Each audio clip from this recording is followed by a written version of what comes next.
Hi everybody, welcome back to my channel. My name's Rachel, this is Stitched Up. So thank you for joining me today. Today's video is my, no it's not my March makes because we've had March. We're now in May. It's my April makes. This video is coming a little bit late this month. Very sorry about that, but I've been really busy and I've actually done my tutorial for the Vogue V9075 jumpsuit, and that's taken me, gosh, so much time to actually film, edit and upload. I was having real difficulties with my internet connection last week, and trying to get those videos uploaded was an absolute nightmare. But they're all up now, so I will put the link to those down below if you're interested. So April plans, I was taking part in the Sew Over It Selfless Sewing month. I'll put the link to that just along the bottom here. And also I was planning my, a little lawn party dress as well, which was a challenge run by Atia from the Bright Blooms and Mel from Handmade by Ditsy Tulip. So I'm going to show you that today as well. The reveal was actually on the 15th, but I've just not had time. So I know it's a bit late, but I thought you might like to see it anyway.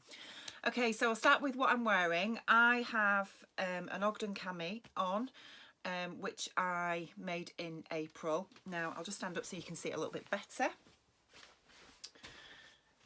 So yeah, the Ogden cami is a really popular little short-sleeved strappy top made out of woven fabric. I will put the link to the pattern down below if you're interested.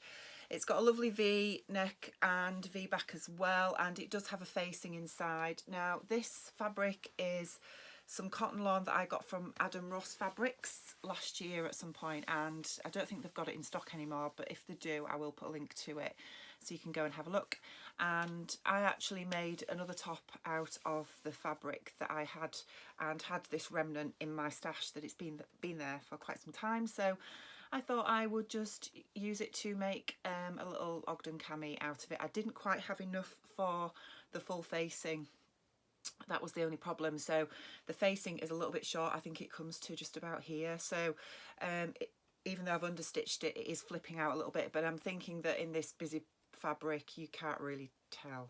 So anyway, I do love the Ogden cami. I think it's a great little basic for summer. We've been having some fabulous weather in the UK in the last couple of weeks, so I think I'm going to get lots of wear out of this, and I want to make loads more. So yeah, really happy with that. So if you remember in my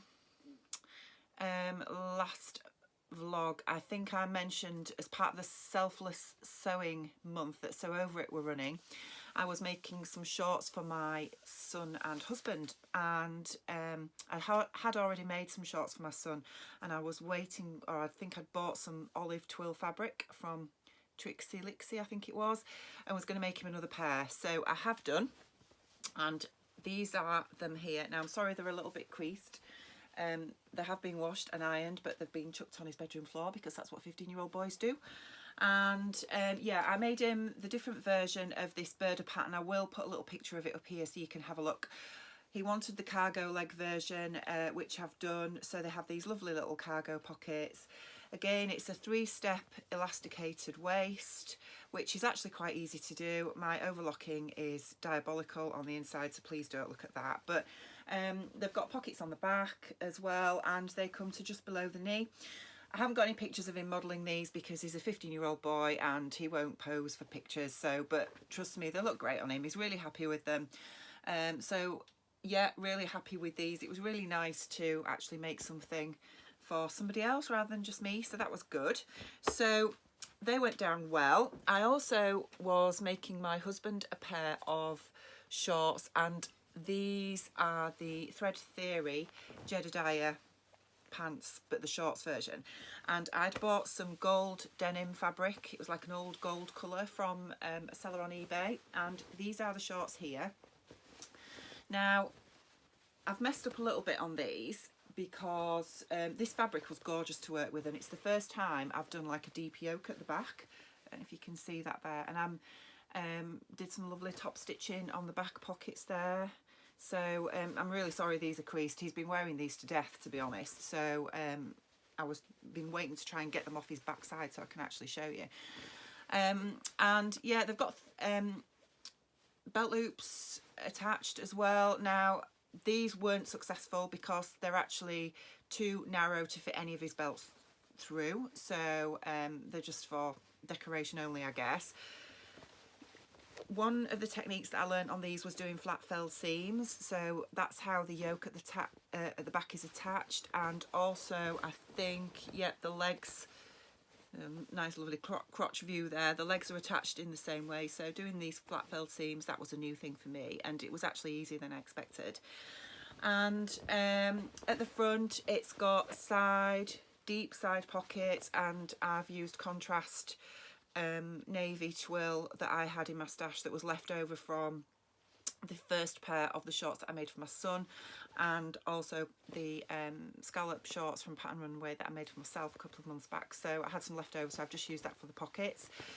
And what I did with the waistband inside was I have just bias bound the bottom of the waistband in some red satin bias bound binding that I had in my stash as well. And the only other problem that I had with this was the fly front. Now the zip, I bought a zip that was this colour and I lost it. I don't know where it went. It was in my sewing room with the fabric and it just disappeared, and I haven't been able to find it. So I had to raid my stash and put this zip in, and I've not done this very well at all, so it does peek out a little bit. So I'm not really totally happy with that at the minute, and I'm probably gonna unpick this when I get another zip and put a better zip in, because the fly front just doesn't really cover it when he's wearing them. So but all in all, I would say it's a really quite simple pattern to follow. I was worried because there's lots of pieces to it with obviously the rear yoke, and I thought, oh gosh, this is just going to be a bit of a nightmare, but actually it was really easy. My husband's quite a stocky man, shall we say, and I had to make, I think it was the biggest size, and his measurements were just slightly bigger than the biggest size, and I was a little bit worried that they wouldn't fit him. They are actually a little bit too big, so they do fall off him a little bit. And if I probably will make these again actually, because it's a really nice pattern, but I think next time I'm going to have to go down a size, because he can't wear a belt with them, so they do tend to sort of drop down a little bit. So, but you know, he loves them and he wears them, and yeah, it's yeah, really happy with those. Okay, so the next thing that I made, I've sort of had a month of raiding my stash and using up lots of old remnants from other things that I made. A few months ago I made a McCall's dress. I will put a picture of that up here, and I had a bit of this fabric left over that I got from Fabworks in Dewsbury. And so I made myself another pair of grain line Maritime shorts out of this gorgeous William Morris fabric. It's a nice crisp cotton poplin, and I absolutely love this fabric. I think it was £5 a metre, so it was really, really reasonable. I love the grain line shorts. I think they're just such an amazing pattern. Now I've got the pattern pieces cut out correctly. I did make a bit of an error with the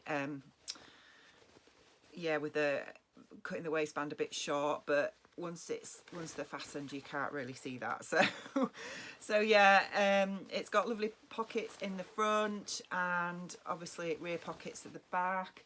And yeah, what else can I say about these shorts? I love them. I just think they're just so nice for summer. I'm going to wear these with a nice little white vest top, I think. Probably take them on my holiday later on in the year. What I'm planning to do is I think I would like to try and lengthen these to make them into culottes, because I have made some culottes this month. I'll show them in my next video. I'm not going to show them yet because they're actually in the wash at the minute anyway.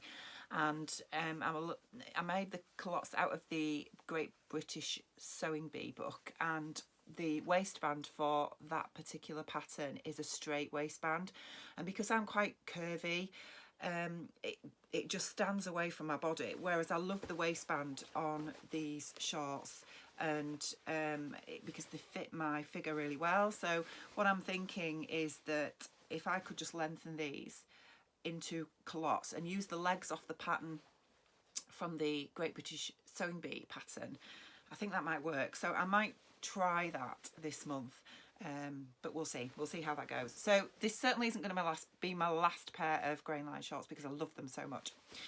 So that's those. Now, the next thing I made was for Mother's Day back in March, which in the UK, I know you've recently had Mother's Day all over the world, but for us in the UK, for some reason, it's in March. So Mother's Day March, my son and my husband bought me a couple of patterns from Jedidiah Vintage.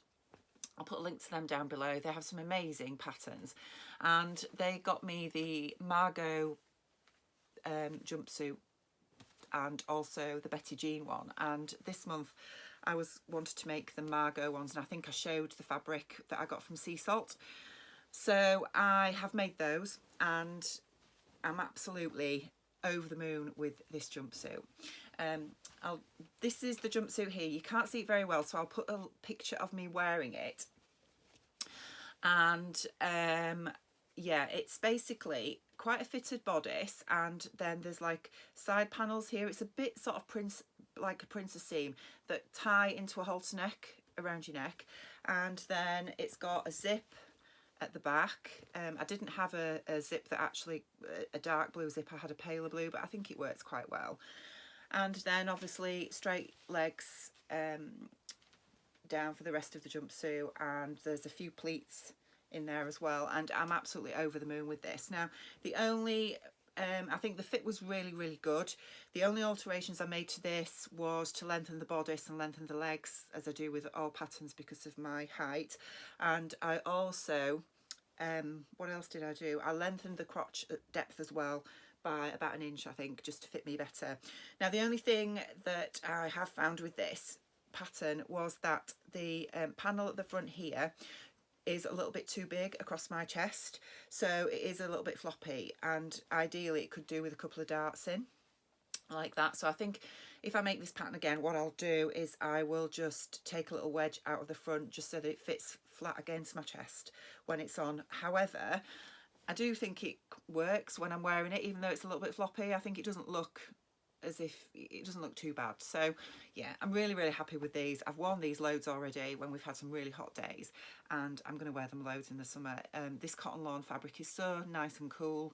So yeah, really happy with that pattern, and I can't wait to have a go at the other Jedidiah Vintage pattern that I have.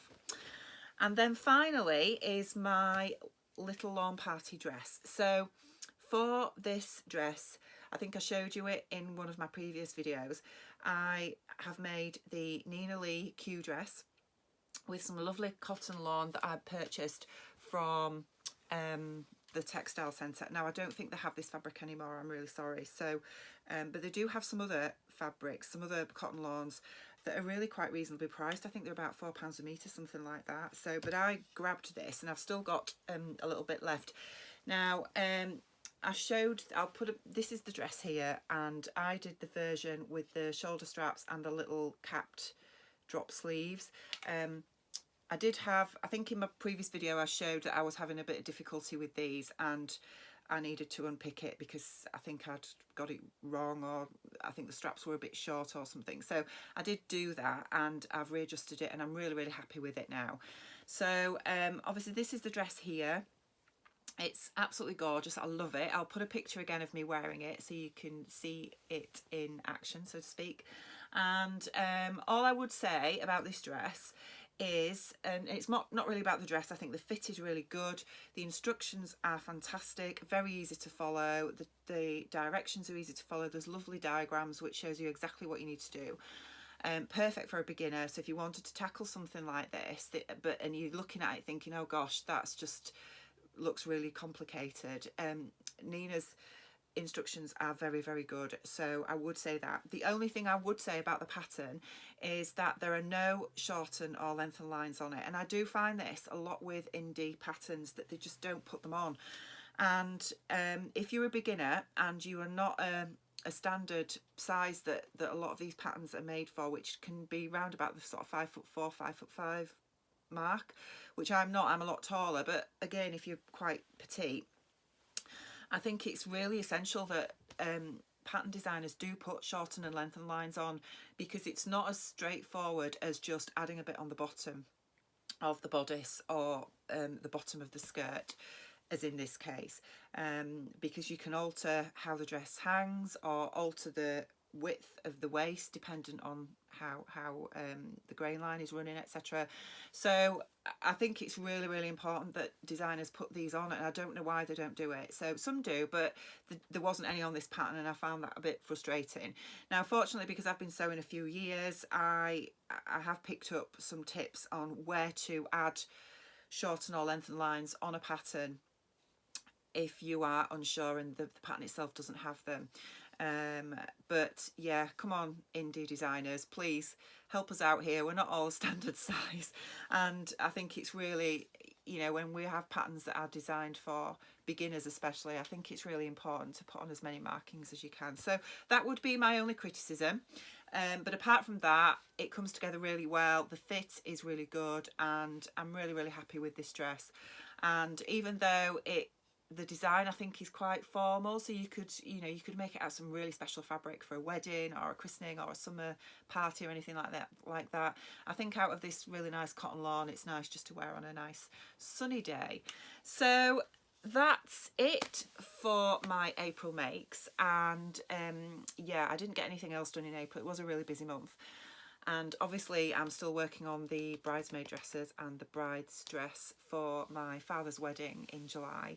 So that I'll do another video soon, which I'll talk to you a little bit more about how I'm getting on with those. And yeah, I've also got some lovely fabrics. I've been, although I'm supposed to be on a fabric buying ban, I have not been very good, shall we say, and I have been buying lots of fabrics throughout April and early May, so I will do another video soon to show you what I've bought and what my plans are for the rest of May. Yeah, so I hope you're all well, and I hope you're enjoying this lovely weather that we're having, and I will see you all again very soon. Bye.